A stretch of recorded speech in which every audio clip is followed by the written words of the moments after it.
Good afternoon, everybody, and welcome to day 5 of our family Advent journey.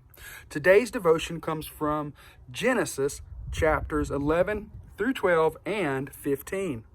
And our verse for today comes from Galatians 3:29. And if you are Christ, then you are Abraham's offspring, heirs according to his promise. That's what we're talking about today. Abraham and God's promise. Well, follow along with me. Noah taught his sons about God and the world. His sons had sons and daughters too. One of these grandsons was named Abram. God had a special plan for Abram. One day, God told Abram to leave his home. God promised that Abram would have a family that will become a great nation. I will bless you and make your name great, so that you will be a blessing.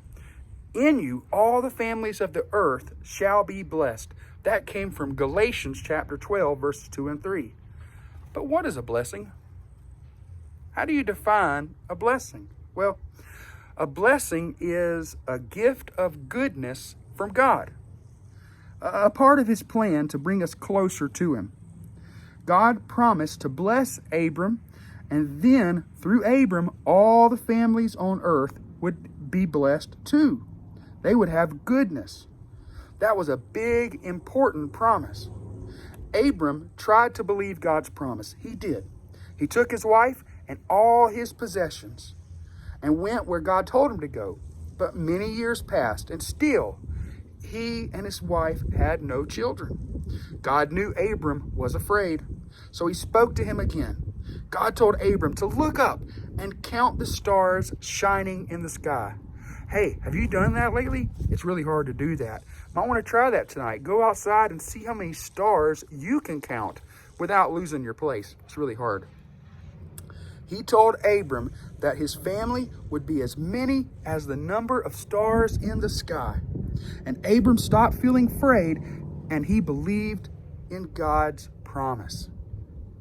Have you ever had to wait a long time for something? I know I have. I know some Christmas gifts that I asked for this year a long time ago, and I'm hoping I get them this year. But what do you do when you're waiting?